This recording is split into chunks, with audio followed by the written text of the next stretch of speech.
us? And now, hello. We can't hear you. Give us 1 second. Do you mind speaking again, Steve? I just want to make sure we can hear you. Yes, I'm speaking now. Yay! Thank you so much. I'm happy to do it. Yeah, well, welcome to our little queer comic shop in Baltimore, Maryland. We are super happy to virtually welcome you so that we can chat with you a little bit about Sainted Love. Right on. Well, I'm happy to be here. Thanks for having me in. Yeah. Would you mind starting by telling us a little bit more about yourself and sort of your journey into comics? Sure. I mean, I have been in and around the comics industry for, 27 years at this point. I started learning the business in 1997. I went to my first Comic-Con looking for work when I was 12 years old. And, it's actually, some people have these whimsical stories. Mine is just one, hopefully for better or worse, for people who are trying to break in, of hard work, because I met my mentors that year in 97. And basically every year between when I was 12 and when I was 29, I came back once or twice a year with new comic pitches, new scripts. I got critiques. I went back and I made them better. These are people that believed in me.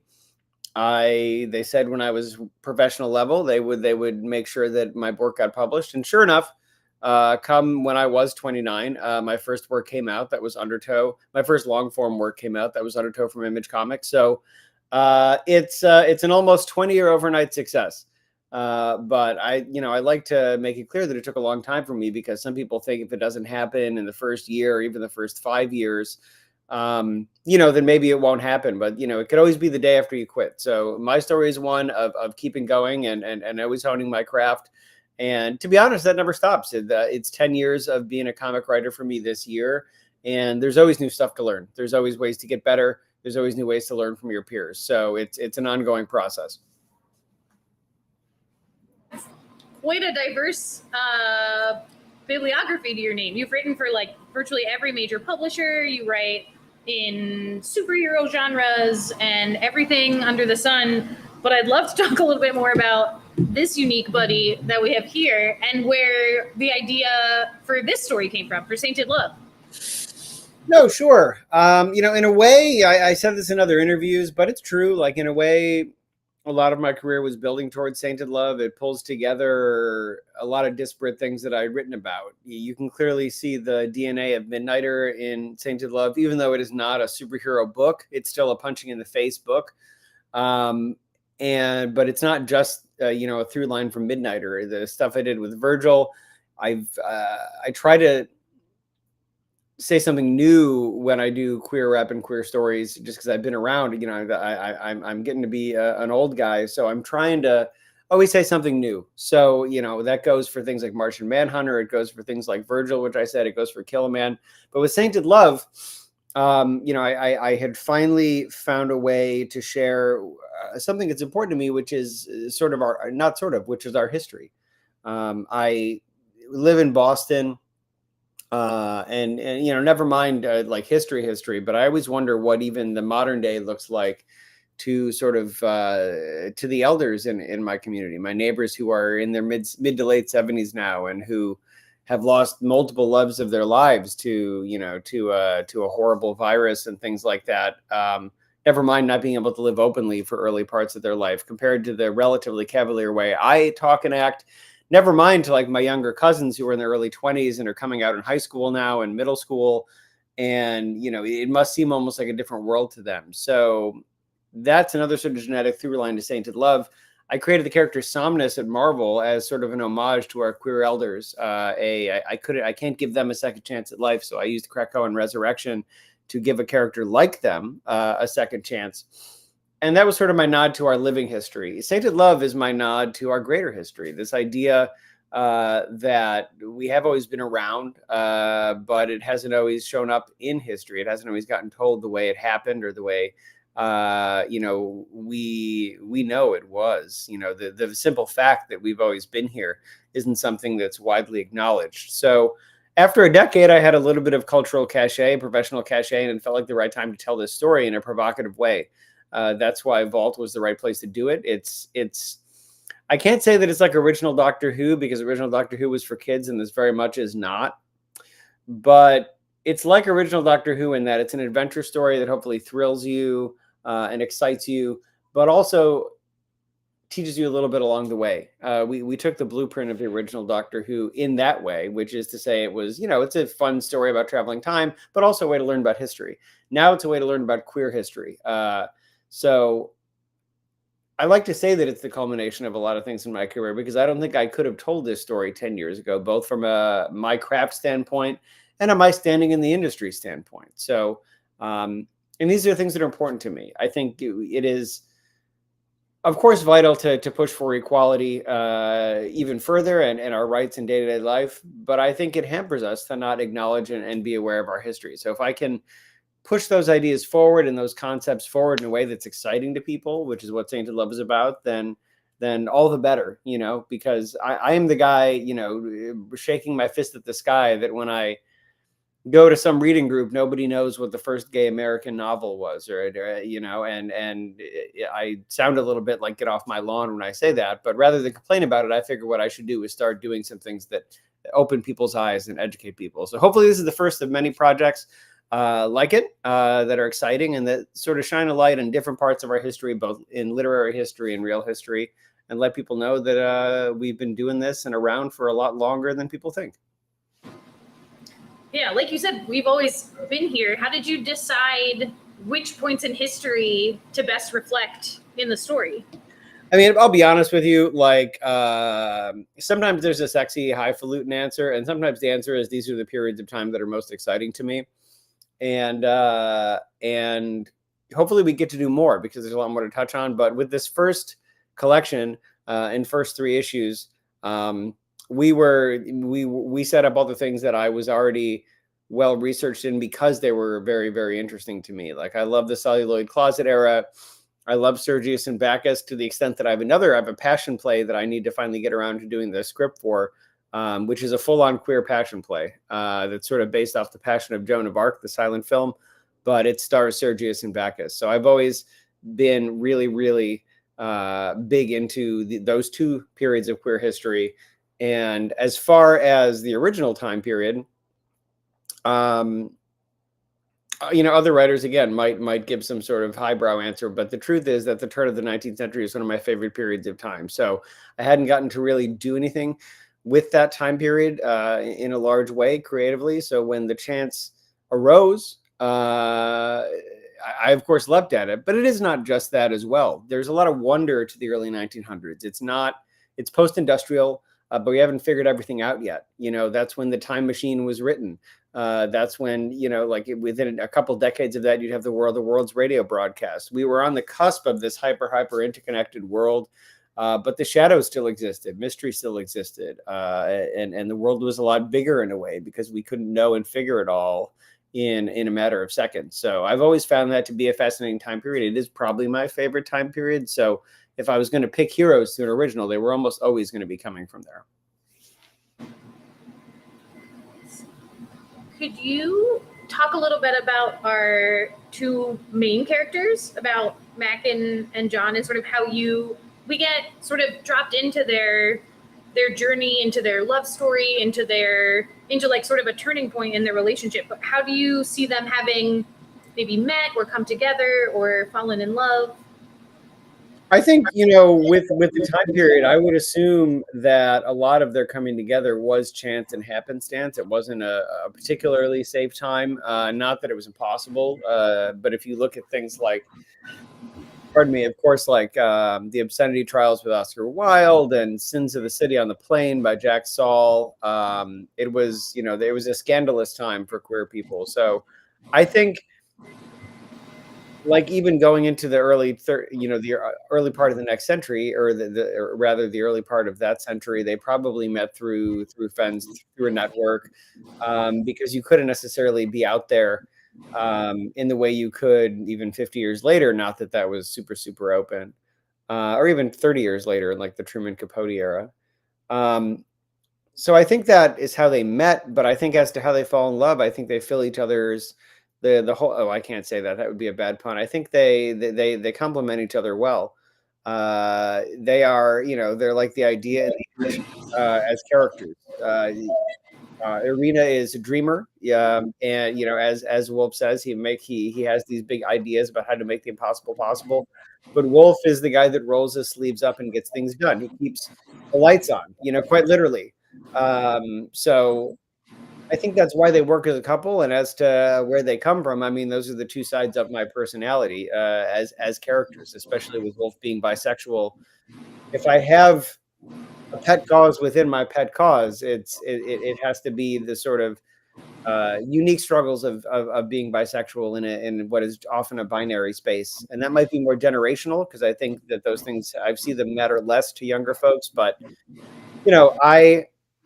without being shocking, or maybe it's not shocking, I'm almost 40 years old, and in my life I have without question gotten more disrespect and more shit for being bisexual from gay people than straight people.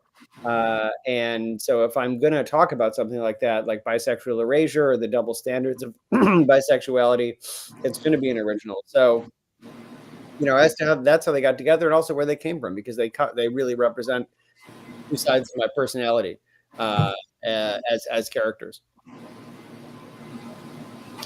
I was going to ask if there was a character whose voice you heard most clearly while you were writing, but it sounds like they were both maybe equal in there. Well, Wolf is more like me. He's dumber, and I'm not necessarily a smart person, and he's also more stubborn, and I'm an extremely stubborn person. But there are elements of me in both. But this isn't a secret. I mean, like every creator puts little fractions, little shavings of themselves in their characters. That's how we make them real. So there's a lot more in these because it's a very personal book, but that's how we do it. That's how we always do it. Yeah, it's always fun to ask, because we've certainly had creators say like, oh, that character is 100% my ex, or like my mom, or like, oh, that character I kill off in the first 5 minutes, that's my uncle, he sucks. And you're like, oh, cool. So it's always fun to hear where they come from. But yeah, it certainly helps make it real. Do you want to look at? Yeah, please, Gary. So you mentioned that we hope that you'd get more, and it would be great, because I felt like this was kind of a cliffhanger. I'd like to see where things go, and there was the Roman numeral numbers on the clock, and I was hoping it would maybe go up to 12 for the full clock. But I didn't know if there were. You mentioned that these are 3 of your favorite time periods. I didn't know what other time periods you were thinking about, if you were going to revisit some of the ones that you were already in, or what ideas you had for the future of this. Well, I mean, I don't know if there's going to be more coming. To be completely honest, a lot of it's going to depend on how this collected edition does. I know I would love to visit. the 1980s, or more, or actually the late 70s, early 1980s. I just did. I'm going to be doing a short story on Jose Sarria in the next 6 months. And I would really like to cover that late 60s to late 70s period where he first got into politics, where, of course, Milk got into politics within 10 years later. I would love to do that. I would love to do a little alternate history there, because we deserve that. I mean, this is a book where Wolf and Irina could go and beat the shit out of Dan White and destroy the Twinkie defense. I'm not against changing history in Sainted Love. If Brian K. Vaughan can save one of the towers in Ex Machina, I can save Harvey Milk. I will say that. So I'd love to go there. I'd love to go to the future and do something hypothetical, do something speculative, because speculative fiction is one of my favorite subgenres. So I'd love to go there. It would be fun to do an issue in a slightly better time. Like, this doesn't always have to be about where we're fighting back against these obvious forces. Things can be more insidious and behind the scenes. It'd be very fun to actually go to the Oberfell era. But it would be fun to go back even further as well. Those are areas I'd have to research, to be quite honest. So I don't have specific answers, but it's not like the first gay people were Sergius and Bacchus, of course. So it would be fun to explore even later on. And another thing I'd like to do in a hypothetical world is bring in co-writers to explore not just different queer eras, but different queer eras in different cultures that, I'll be frank, I don't have the lived experience to write about. So there's a world where I bring in other folks to either work in this world or write with them to explore areas that, are definitely underserved. I'm pulling this completely out of my ass, but I would love to do something with Two Spirit folks. I'd love to write it with my friend Nyla Rose, who did Thunderbird with me. But first things first, we have to make sure this collection sells so that some of these things can become. Sounds like we gotta send some emails to Volt. That's what I'm hearing. Can you talk a little bit about the experience of doing a Kickstarter funded project versus working for like one of the big publishers, where I'm assuming you had more creative control on this, but that's just an assumption. I'd like to know some of what that was like, being able to do something not for a larger editorial. Yeah, so it's a couple things. You have full. I mean, you actually, like at a place like Image, you actually have full creative control more than a place like Vault. I mean, not that you don't have control at Vault, but it's a creator participation company, so they of course have a say as well. Luckily, I mean, this is not me shading them. Like Dershing and Adrian were 110% on board with this book, so that was not an issue. But just to the point, like creative control is not necessarily what's gained with Kickstarter, not in the way that we're talking about here, but what was interesting is that this is an erotica book. And what we gained in creative control wasn't an editorial, but in the fact that kickstarting the book allowed us to use a queer-friendly printer that was, to be frank, much more expensive because it was smaller, but it meant that we wouldn't have to censor anything. We could do things exactly the way we want, not just as creators, but as publishers as well. We were running into issues with not the publisher, but the physical printer not wanting to print the book because of what was depicted in it, which is its whole can of worms. But the point is, we decided to sidestep it completely, kickstart, and go with a publisher we knew that was a queer-friendly publisher. So that's what kickstarting gave this book. The freedom creatively was already there, but the stopgap was actually producing the book. There's another point I had to make, and it's rare. You mentioned, yes, it's a Kickstarter thing. I'll admit I'm very suspect, without shit talking specific companies. I'm very suspect of kickstarting campaigns or crowdfunding campaigns, because oftentimes companies will do them, and I don't know if it ends up being a great deal for creators, because when you're doing a Kickstarter campaign, there's very little risk for the publisher. Usually the risk for the publisher is not time, it's money, because they've paid you a rate and they're publishing the book. But with a Kickstarter or any type of crowdfunding campaign, that kind of evaporates because the books are already paid for. So my question usually actually becomes not one of creative freedom, but creative rights. Why are we giving you a portion of the ownership of this book if you're not assuming any of the risk or putting anything else on the table? So you won't see me do a ton of Kickstarter projects for that reason. But with this was not the case. We retained the control we expected. Vault did, of course, they did assume the risk. They paid us our rates up front. They kept the entire creative team happy and producing. And then the Kickstarter came around so that, yes, we could produce the book we wanted and then actually print it and get the exact book out there without having to compromise anything at the final stage. Super interesting. Did you always know it was going to be an erotic book? Yeah. I didn't know it was always going to look like this. It had a brief other life with a different co-creator long ago. It was dormant for a while, and that didn't work out. But I knew, even in the previous iteration, because I'd already localized a variety of let's say, saucy books with Studio Arancha. I worked on Sweet Paprika. I worked on Unnatural. I worked on Mercy. I worked on I can't even remember the name of the other one. A variety of other books. Oh my God, I'm sorry. Unsacred. I knew if I killed for time, I would remember. So I knew that I wanted, but when you localizing something, it's like sniffing your dinner without eating it in some ways. So I finally wanted to take a bite of the meal and do something myself. So I knew it was always going to be like this, but I didn't know what it was going to look like. And bringing Geo in just made it all the better. I mean, this is like the dirtiest Studio Ghibli movie you'll ever see. And Geo is just great. I mean, this book wouldn't exist without him. I know everybody says that, but really, like, characters went in new directions when I saw how he interpreted them. that's the best way collaboration works. So yes, I knew it was going to be erotica, and yes, I'd been toying with it on and off for a little while, but it would have been a completely different book without Vault, and it would have been a completely different book without Geo. It's certainly the guys certainly wouldn't have been as beefy without Geo. That is his specialty. Which yes, it is. I was very, very lucky. But yes, in this specific case, I knew it was going to be erotica, and to be quite honest, that goes back to what I was talking about education. You know, like educational content can be somewhat dry. I don't think I'm making news saying that, but luckily, 10 years ago, a show called Game of Thrones debuted and coined the phrase sexposition, and we took that to heart with Sainted Love, with the hopes that if there were, to be frank, if there was enough fucking, people would actually get into the historical aspect. How did you get connected to Geo? As far as I know, don't get to see much of his stuff in the States. But I mean, people gush about the artwork all the time. We'd love to see more of his work here. How did?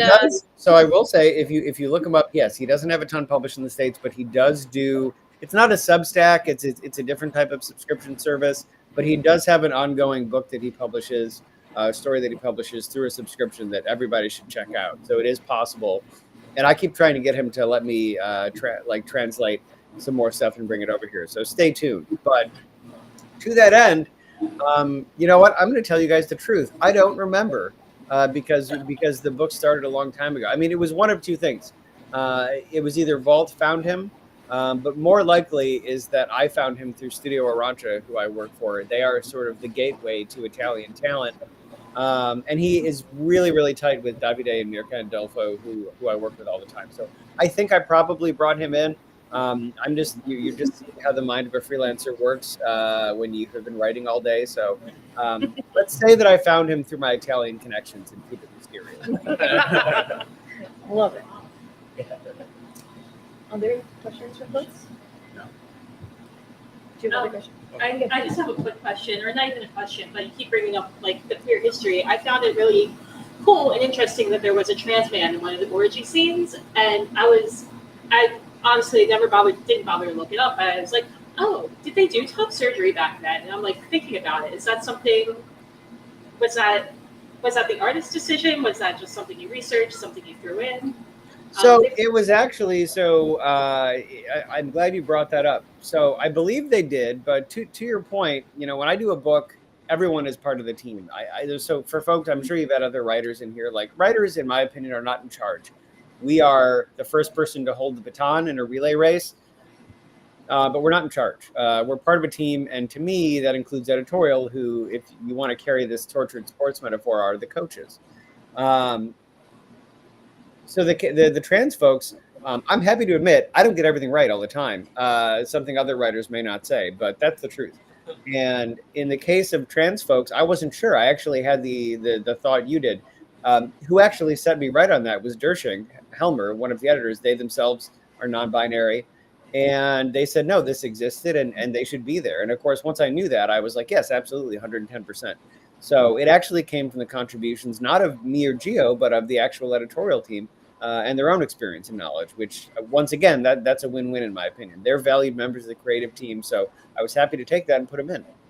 Yeah, that's cool.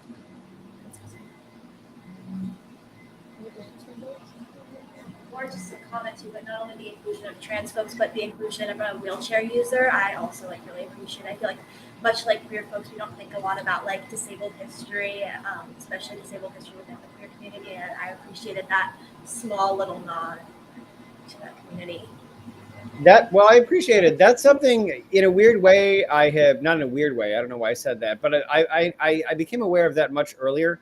You can actually owe that to, oh my God, I'm going to forget. Okay, I believe his name is Justin Martin. He's a queer comics critic, or was, because we've fallen out of contact. But the point is long ago, when I was on Midnighter, he was a fan of the book, but pointed out that, yes, folks with different abilities are obviously part of the community and have vibrant sex lives and all these things. And this was a time before I was getting threatened with death all the time on Twitter, so I actually interacted with people. And I reached out to him and I said, well, you're absolutely right. And we're going to put this in Midnighter. So if you actually look, I believe it's issue 6 of Midnighter. I'm making up the issue, so don't quote me on it. But there's an issue of Midnighter where he's getting interviewed and we introduce a character that himself is a queer person in a wheelchair. And it stuck with me. So I've tried to fit stuff like that in actually as often as I can. I was happy to have it in Sainted Love, but that specific thing actually goes back all the way to Midnighter. Because of someone reaching out to me and saying essentially what this book is saying, we exist. And I was like, fuck, of course you do. I'm being an asshole. So let's fix that. And so we owe that to that critic. And I try to fit that stuff in since then, whenever I can. Can you talk some about the actual logistics of writing spicy scenes in kind of a comics media, like as a writer? Like, is it a lot of like, there's a picture of this happening and a picture of this happening, or are you explaining the logistics of what's happening and having the artist like pick out moments out of that? Or as you might imagine, this is entirely dependent on who your co-creators are. I will wind things all the way back. The book Virgil I did in 2015. And the artist of this book was a nice lad, but was a young man. And I'll tell you, there's like one sex scene in that movie, and I wrote it as chastely as I could because he was a nice, pale guy, and I didn't want to offend him. But the point about that is he was also straight. There's nothing wrong with being straight. But I also think he had never had sex, and there's not even anything wrong with that. But he could not draw a man having sex with a man. I screen capped porn in a relatively chaste way, and all he could do at the end of the day was draw a man having sex with a man's thigh.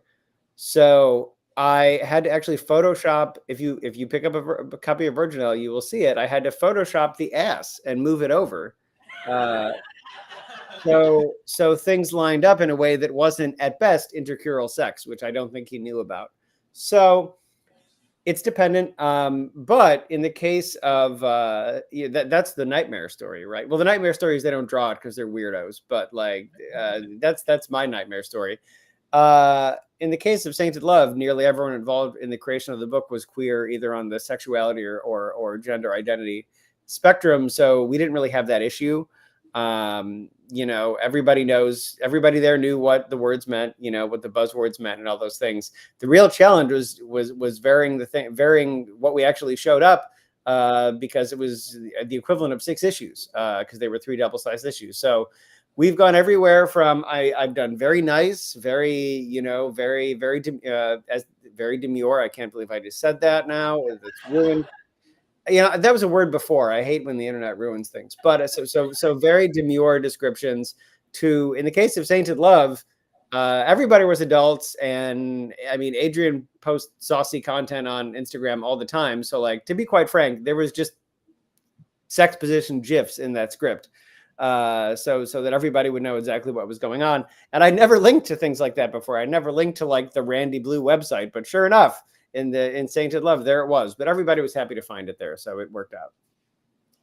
Yeah, we were literally talking to one of our staff about this book yesterday, and they were like, "Oh, Vol, that's the one with the guy who posts all the thirst traps on Instagram, right?" And I was like, "Adrian, yeah. He knows what he's doing." Yes, that is him. Yep. He's got a shirt. I've seen it. Just the one though. I'm sure it's dirty. That's what it happens. Before you came on, we do a question. One of the questions was favorite time travel medium. Yeah, favorite. So we did 2 questions. Yeah. We always do like a welcome question. You answered the second one already. Yeah, basically. Yeah. So we did tonight's questions were favorite time travel media, and then decade you would travel to have an orgy. Oh, do you want me to answer that now? Yeah. Yes. you're part of book club tonight. Well, hygiene products are very good now, so I can't see myself going too far back in time. But But I do kind of have like a crush on Tab Hunter. No kidding. Why is he in the book? Now you know. But favorite time travel genre, was that the first question? Let me address that first. It was time travel genre or time travel book? Time travel media, so like maybe a movie or a Oh. book. Or, yeah. I mean, the joke answer is Time Traveler's Wife because Theo, whatever his name is, blows himself. But I didn't actually think that show was good. I just thought that was funny. What do I actually like? I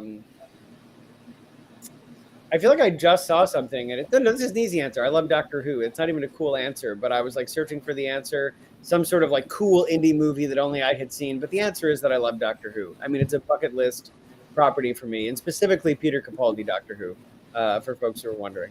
So it's very hard not to say that. So I'm just not going to say anything else. Though I do really love Star Trek: The Voyage Home, which is the Wales one. I don't actually think it's an amazing movie, but I love the concept. I think the execution leaves something to be desired. But I love the idea that we're so shitty that we've driven whales to extinction, and now sometime in the future the bill comes due because we've destroyed the only animal that could save us because of our own egos as people. Perhaps I'm a dark person as a writer, but I find that very amusing. So those have to be my answers. As far as orgy eras, I mean, it's got to be the 80s for me. That's the decade I was born in, and I do love everything about it. Like I love the style. I love the smokiness. Like it's hard for me to explain, but like if we're talking about Steve's magic orgy that you can't tell Bleeding Cool about, it would probably be like In the Club from Terminator. So that is the answer. Yeah, I promise we will never tell Rich Johnson anything. Our lips are. Well, you say that, but he's probably hiding under the table. The man is. He really is everywhere. It's a terrifying thought. That's what my nightmare will be about later. He's like fucking John Turturro in Mr. Deeds. You don't even know he's there. Why the 12th Doctor? Why do I like Capaldi? Yeah. Well, I'm going to make some enemies when I say this first thing. I don't like David Tennant. I don't like David Tennant as 10. This is important to say. I actually did enjoy him as 14. Capaldi to me, so I didn't love the romance angle between Matt Smith and Clara. And there's a little bit of that element. I mean, there's certainly not enough romance to David Tennant as well. I think the dynamic is what made me. I mean, I think that he's also an exceptional actor, and again, I'm not trying to piss people off, but a better actor than David Tennant and Matt Smith. But I also, and Christopher Eccleston, and also Les Bitter. But what I really like, I mean, it's a synthesis of the character and the writing. I think that the dynamic of like cool uncle that you get into trouble with, or cool neighbor, whatever, take your old mentor archetype. Like to me, I say that I love 12, and I do, but I'm really saying I love the third season with him and Bill, which is just my favorite season of Doctor Who ever. Because that to me is the vibe. He's your cool friend who's seen a lot of shit, but still knows how to have fun and get into trouble. And I've always really liked that. But I also think Capaldi, there's a pain to him, there's an exhaustion to him, and I think that he is joyful and cares when he does in spite of it. That I really, really like. And I think there's a vulnerability to him that a lot of the other doctors don't have. I think, he endured 8 billion years of torture just to not fuck over Clara, which is one of my favorite episodes ever, even though it's season 2. And I think he's lucky. He got some of the best speeches. His time and relative dimension in space, it means life speech is great. His scale model of war speech is great. And I think it was moving that he didn't want to regenerate. I really like that scene too. So I could go on as well, but I remember when him and Bill go back to Victorian London, and he says what is probably a quote from someone else that I'm not smart enough to know, but maybe not. When he's seeing how racist everybody is, and he says, well, that the true judge of a society is how well they treat the people that have the least in that society. The true judge of civilization, that is. And I just thought, I was like, fuck, that is absolutely true, and I'm on my ass. Like, so and there's just so many moments, for me at least, for my worldview, that really worked with Capaldi. Did that answer your question, Gary. Yeah, Yeah. that was great. Thank you. Amazing. Enough people said Doctor Who as their favorite mediums. Yes. I figured I had to follow up. Yeah, that was definitely a popular answer to the favorite time travel medium, followed maybe in second place by Futurama. So it's a fun mix of things. Other questions? Okay. We've certainly talked about some things that could make the list, but can I ask what you're most proud of from this book? It's probably the celluloid closet era. I like the Sergius and Bacchus stuff, but I don't know. I've always had a real passion for like the Tony Perkins, Tab Hunter era of filmmaking and what those folks went through, you know, in the early studio system and late studio system rather, and post studio system.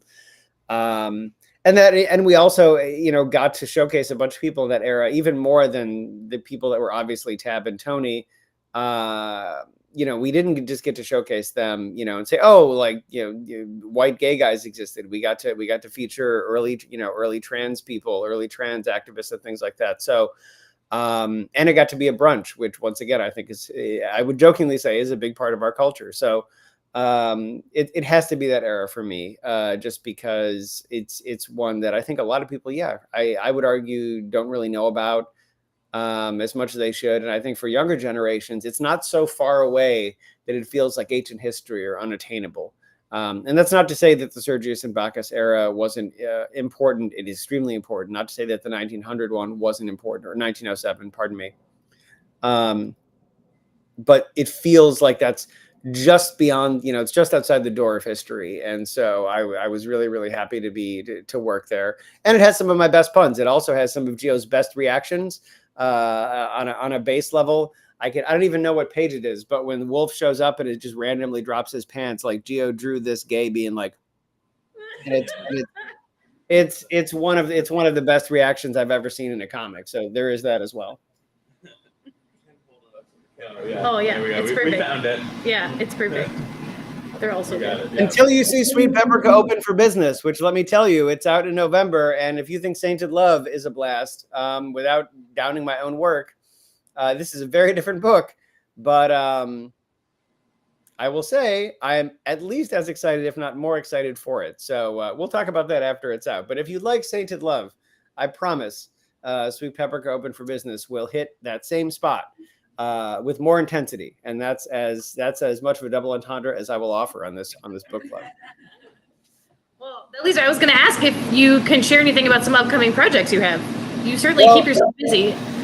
Yeah, the mortgage has to get paid. So I have a lot coming up, but the two originals that were just announced, Ripperland and Sweet Pepperca open for business. Ripperland starts in January.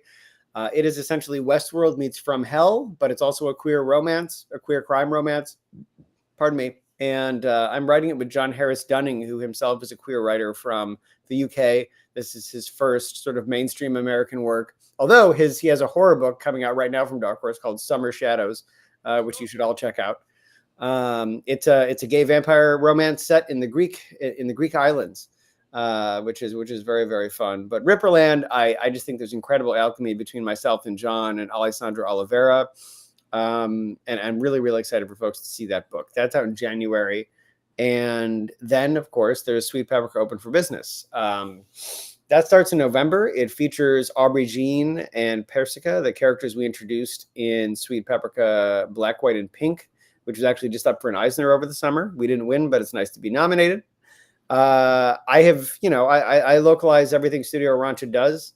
And after we got the nomination for the anthology, I said, look, I sat down with Mirka and Davide, and I said, other than you, Mirka, I know these characters, to be frank, better than anyone. I've touched every single page of this book. And now we just have this big success with the anthology. What if we did a spinoff? Because there are queer characters in Sweet Pepperca, but the focus couple is a heterosexual couple. Remember them. But so I decided it would be great to sort of bring that same sort of fun and easy, sarcastic fun and joy that is in Sweet Pepperca, even though it's a saucy book, to a queer couple.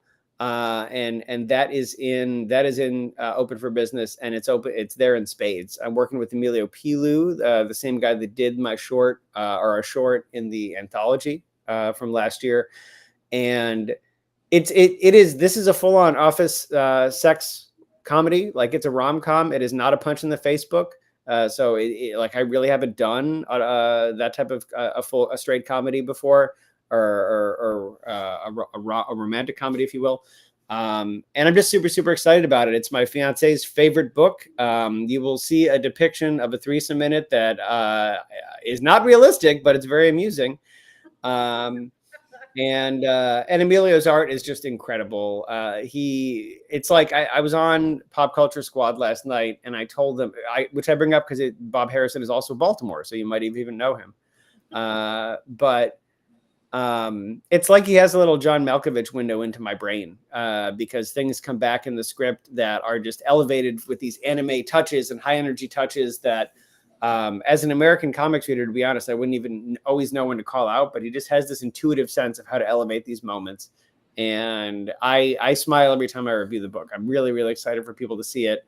And, you know, on a blunt level, as I said, it is my fiance's favorite book, and I made Tim Sheridan read it, and he said, "How dare you?" After reading the first 2 issues. So I think that's a strong endorsement. Have you been reading any comics or graphic novels lately that you've been enjoying? My current read is Gods, and it's right here. I'm only 4 issues in, but I have really, really been enjoying it. I wish I could say, working at Marvel, we all had time to read all the books when they come out, but the truth is we do not always. So I checked out the first issue when it came out, and then I pre-ordered the trade, and I've been very, very happy to read that. Let me look around. I actually have most of my to-read books right in front of me, and my recently read books right in front of me.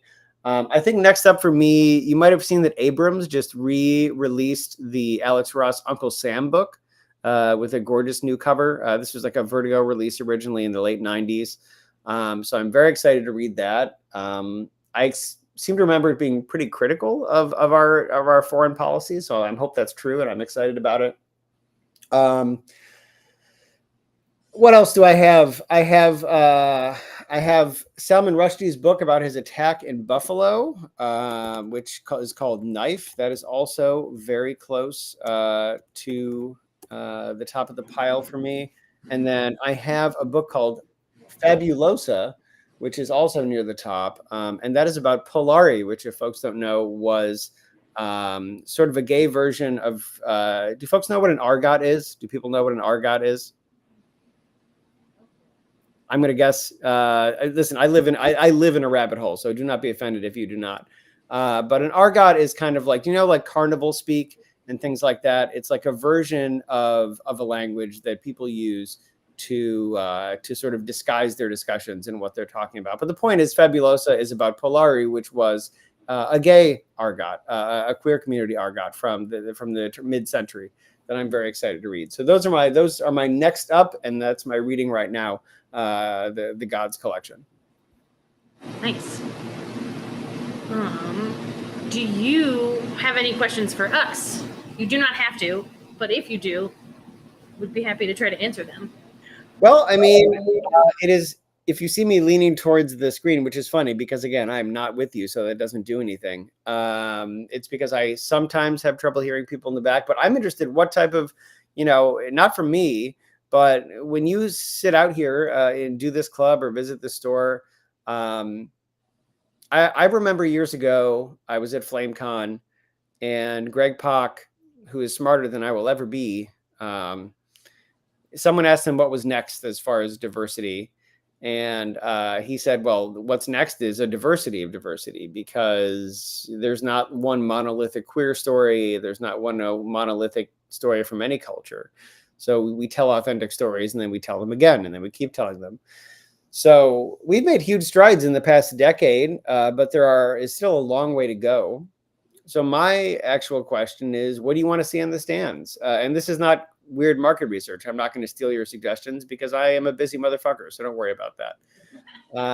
But when you look out there, what are the voids you see? What type of things do you want to be reading? Because it's different for everybody. I think more trans mask stories. I feel like we've got a couple, but not very many. So I'm hoping that we see a growth in that coming.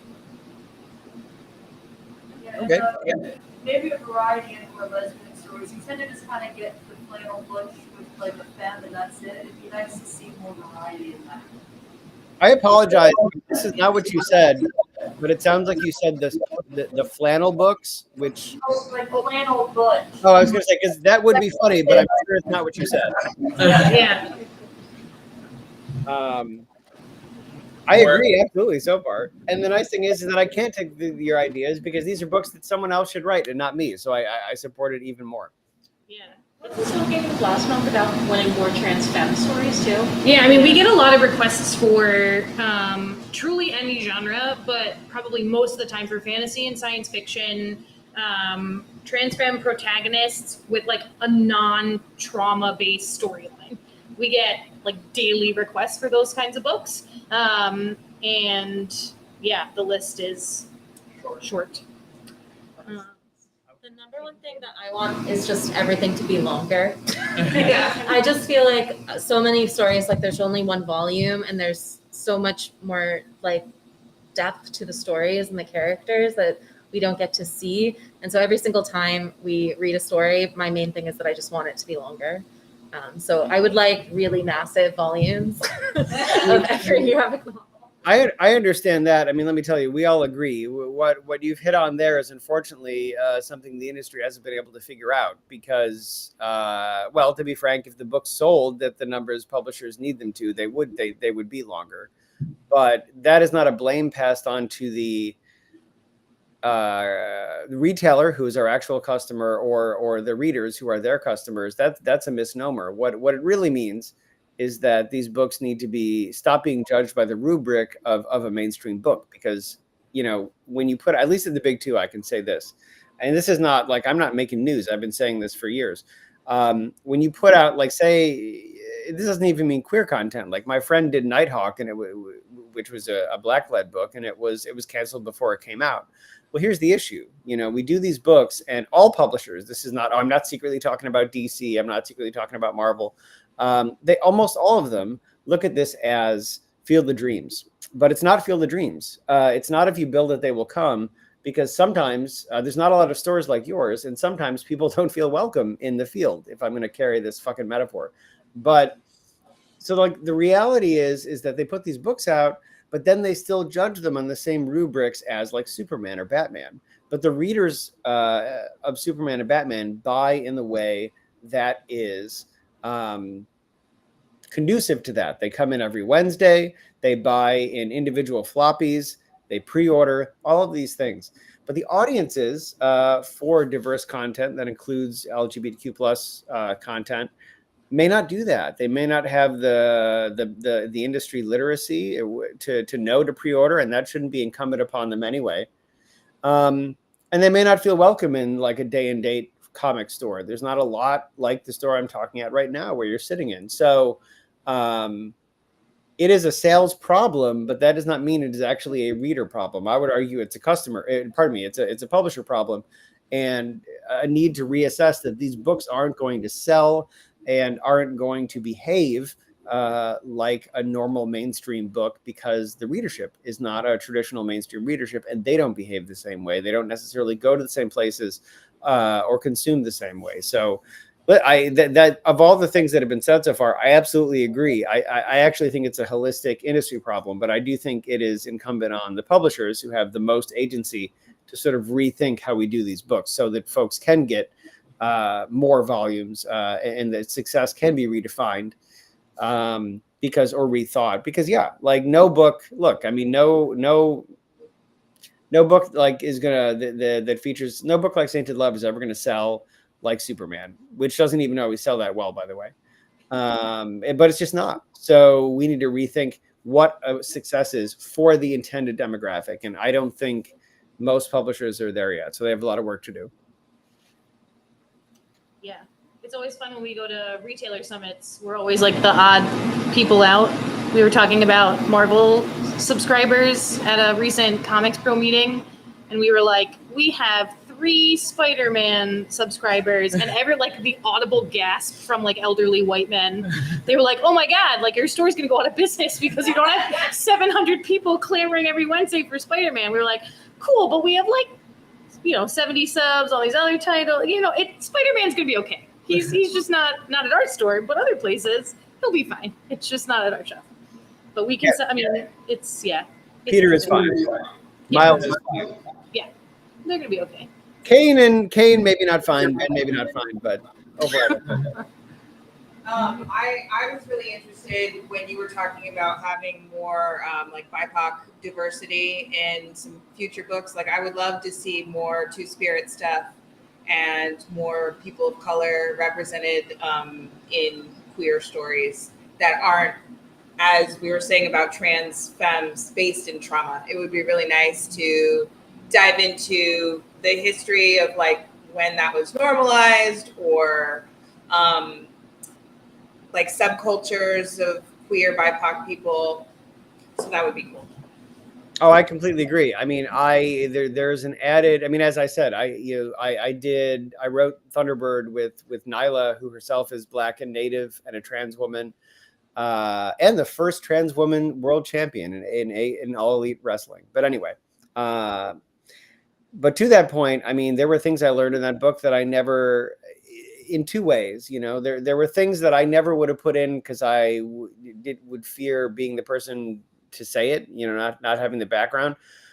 And then there are things that I never would have put in that I just wasn't aware of. And again, I'm happy to admit that. And I think that's the bonus of having people behind the scenes working on the books, in addition to characters being represented on the page. So listen, I completely agree. And the trauma thing, I mean, if I could reach through the modem and shake your hand, I would agree. Like, I don't know if folks saw American Fiction. If you haven't, it was one of my favorite movies of the year.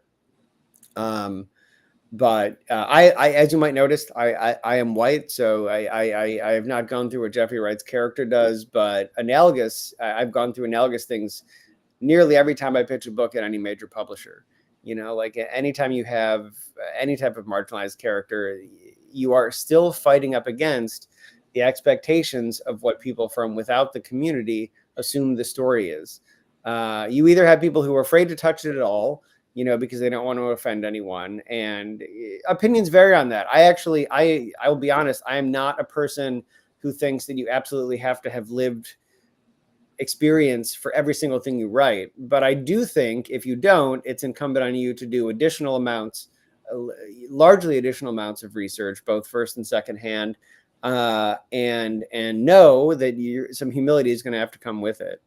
And I also think that it's incumbent on you to understand that certain stories do, at least in my opinion, belong to the community. That's the difference to me, like to carry the trans narrative. I would never write a transitioning story.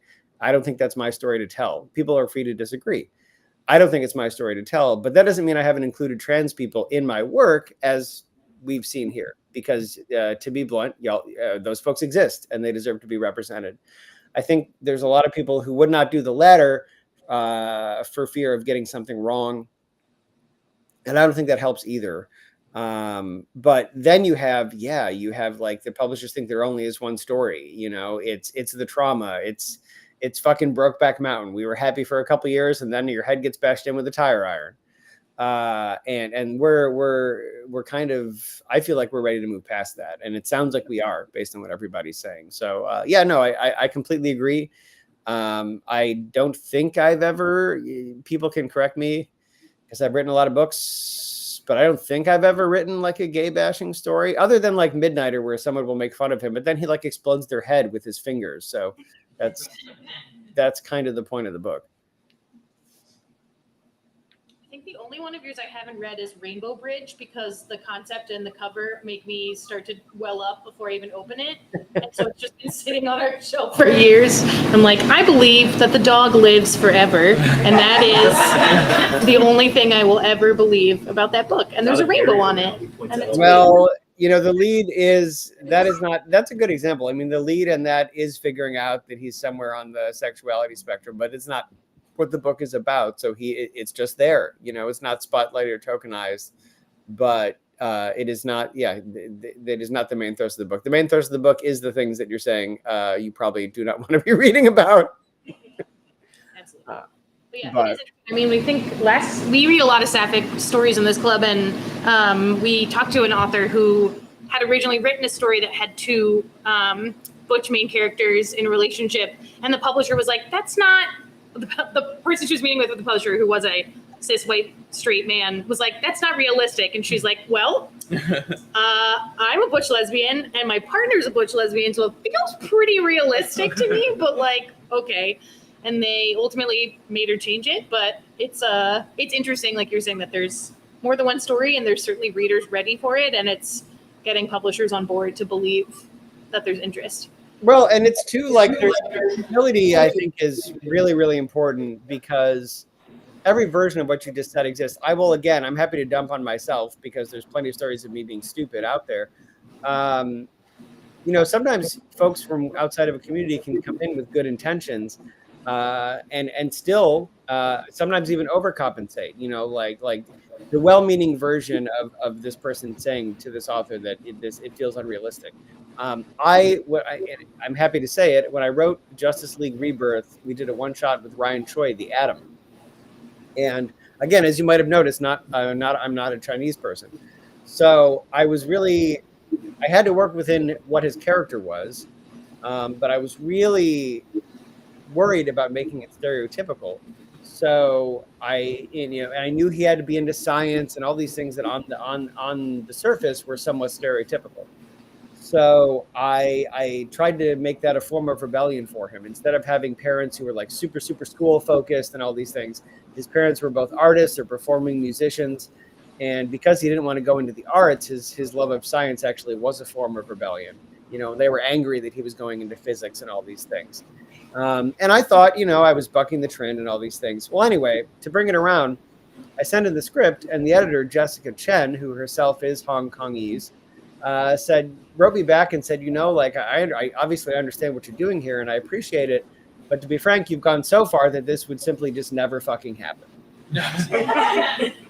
And I said, and I appreciate it. I was like, you know what? We will dial it back. But that's a version of perhaps a less malicious version of the scenario you just said. But it can still happen, and that is why having folks behind the scenes from all walks is extremely important. Absolutely. So you're saying that the straight white guy was right. I'll let you respond and tell Hannah that she's wrong. Any final questions for Steve? Or Steve, do you have any other questions for us? I don't know if I have any more for you. I mean, I think these are all things. The things that you've answered are things that I absolutely think we should be doing. And hopefully we see more and more of. I will say on the topic of Rainbow Bridge, if you haven't, I will stump for myself. It's part of my job. But if you have not checked out my book, Silver Vessels, please do. It is there. No dogs die, so that's exciting. But actually, also no dog has ever died in history, so that's great. Yeah. But it is like it's a queer Goonies set in the Florida Keys. With two gay grandfathers and these teens going on adventures in the summer and treasure hunting as they figure themselves out. It just came out in March, and based on what you're all talking about, I'm extremely, extremely proud of it. And it was one of the first books for Mad Cave's young adult line, so I don't know if there was a ton of awareness because we were right first out of the gate, but it's definitely worth checking out. Katya Vecchio did the art, really, really gorgeous. And I think for what we're talking about, we got a lot done in that book, both from a story standpoint and a representation standpoint. Yeah, we're really lucky that Anna from Mad Cave emails us anytime there's a queer character in any book from Mad Cave or Paper Cuts. She's like, "Do I have the book for you?" She's told you about every book I've ever written. Absolutely, yes. Except for maybe there might not have been any queer folks in Exorcist Never Die. I mean, all the demons were obviously, but like that doesn't. Steve, thank you so much for your time. We really appreciate you being here and answering our questions and making this very spicy history lesson. Well, it's my pleasure. I would happily come back, and you have my email, so please reach out anytime. I haven't said it yet, but Baltimore is actually one of my favorite cities. I do sign at Third Eye somewhat frequently, so I'm down there once or twice a year. I would love to come in and see you guys as well. And if not, you can find me in the Inner Harbor, having a drink in the Pendry Hotel, which I just found out is also the police station from Homicide: Life in the Street, which I did not know. Yep. But I'm a big fan of that area down there. So I would happily, I would love to come in and visit you guys at some point. If I can ever help you with anything, please reach out, because as I hinted at in this talk, we need more stores like what you guys are doing. We need more groups like what you guys are doing. So please never hesitate to reach out if I can help with anything. Thank you. Yeah, we often, a lot of indie creators know that we don't have the Third Eye budget, and so they often piggyback on a Third Eye signing and come through. So we've been really lucky to have folks come visit us, and we would absolutely love to host you anytime. Right on. Well, I will keep an eye out as well. It is in the making, but I may be throwing a charity event for my 40th birthday next year, not far from the area where you guys are in. It would be during Pride Month, which is not actually when my birthday is, but my birthday is 2 days before my wedding, and I'm not crazy, so I'm spacing the birthday out. But so there may be a Pride charity event that is doubling as my birthday. Probably going to be right over the river in Delaware, because Delaware has looser rules for professional wrestling, and that is all I will say about what this event would be. I love where this is going. We will be there.